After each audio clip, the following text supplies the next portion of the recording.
भारत वो धरती है जिसकी कहानी हजारों साल पुरानी है। यहाँ कभी बड़े बड़े सम्राटों ने राज किया तो कभी छोटे छोटे राज्यों में लड़ाइयाँ होती रहीं। सोना, चांदी, मसाले, कपड़े, यहाँ हर वो चीज थी जो दुनिया चाहती थी। शायद इसीलिए दुनिया की नजरें हमेशा इस देश पर टिकी रही। हर बार जो कोई बाहर से आया तो कुछ न कुछ अपने पीछे छोड़ गया। कभी लूट, कभी डर, कभी नए धर्म तो कभी नई सोच। आज हम आपको बताएंगे उन पहले हमलावरों की कहानी जो अरब की धरती से चले और भारत पहुंचा। ये कहानी शुरू होती है 17 साल के लड़के से, मोहम्मद बिन कासिम, जिसने सिंध पर हमला किया और इतिहास की शुरुआत को ही बदल डाला। और फिर आया महमूद गजनवी, जिसने बार बार भारत पर हमला किया, मंदिरों को तोड़ा और खजाने लूटे। दिल्ली से लेकर गुजरात तक उसका नाम का डर बन चुका था।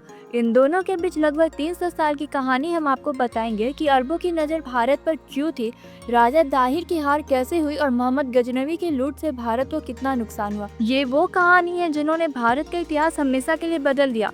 तो चलिए शुरू करते हैं इस सच्ची और रोमांचक कहानी के साथ। 7वीं सदी का समय था। अरब देशों में इस्लाम धर्म फैल चुका था। खलीफा की ताकत बढ़ रही थी। अरब सेना एक के बाद एक देश जीत रही थी। उनकी नजर अब भारत की तरफ थी। भारत उस समय दुनिया का एक समृद्ध देश था। यहाँ के लोग खेती करते, कपड़ा बनाते थे, मसाला पैदा करते।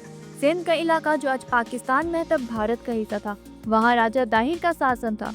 अरबों को सिंध तक पहुँचने का रास्ता मिल गया। एक छोटा सा झगड़ा बहाना बन गया। कहा गया कि कुछ व्यापारी लूट लिए गए हैं और अरब के दूतों का अपमान हुआ है।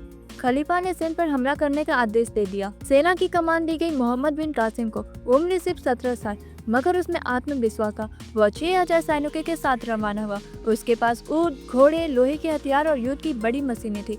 रेगिस्तान पार कर वह सिंध पहुंचा। राजा दाहिर को इस हमले का अंदाजा पहले से था। उनकी सेना तैयार थी। सिंध के बड़े किले मजबूत थे, पर दिक्कत ये थी राजा दाहिर आसपास के शासकों से मदद नहीं ले सकते थे। वह इस युद्ध में अकेले पड़ गए थे। मोहम्मद बिन कासिम ने सिंध के किलों पर हमला किया। अरबों की सेना लड़ाई के लिए नए तरीके अपनाती थी। तेज घोड़े, घेराबंदी या लगातार तीरों की बरसात।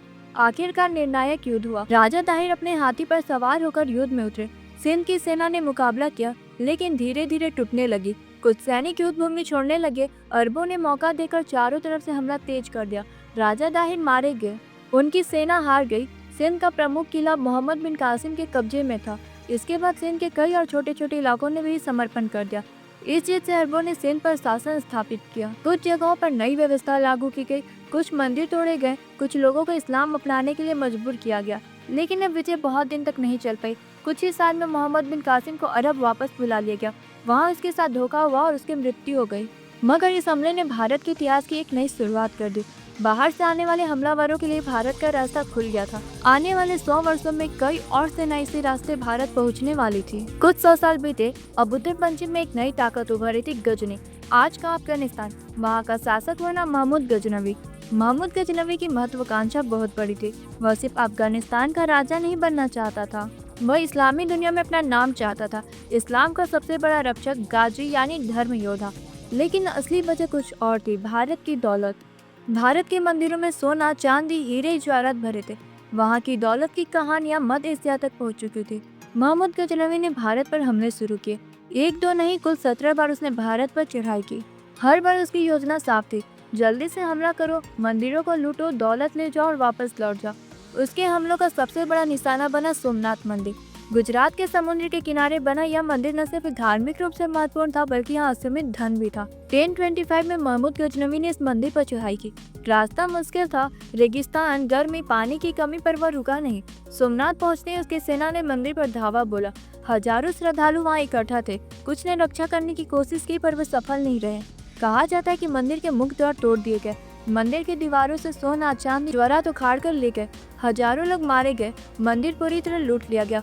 महमूद गजनवी इतनी बड़ी दौलत लेकर गजनी लौटा कि वहां उसने भव्य मस्जिदें बनवाई, नई इमारतें खड़ी की। उसकी सेना को भी इस लूट से बड़ा फायदा हुआ।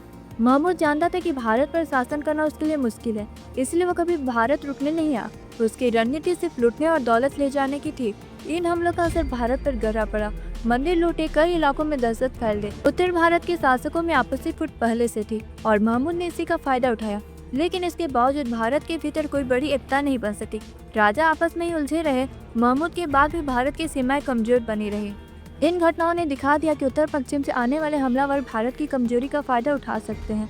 यही रास्ता आगे तुर्कों, अफगानों और मंगोलों के लिए भी खुला रहा। 7वीं शताब्दी से लेकर 11वीं शताब्दी तक भारत पर कई मुस्लिम आक्रमण हुए। मोहम्मद बिन कासिम से लेकर महमूद गजनवी तक इन हमलों ने भारतीय राजनीति, समाज और संस्कृति पर गहरा असर डाला। भारत की सबसे बड़ी कमजोरी थी आपसी फूट और बटी हुई राजनीतिक स्थिति। इसी का फायदा उठाकर विदेशी आक्रमणकारी आते रहे और जीतते रहे। मोहम्मद गजनवी के बार बार हमलों ने भारत की संपत्ति को भारी नुकसान पहुंचाया, लेकिन भारतीय समाज की जड़ इससे हिली नहीं। इन आक्रमणों ने भारत को सिखाया कि आंतरिक एकता और मजबूत नेतृत्व कितना जरूरी है। यह सिर्फ शुरुआत थी, असली लड़ाई तो अभी बाकी थी। अगली शताब्दी में भारत एक बार फिर उठेगा, लड़ेगा और इतिहास को नई दिशा देगा।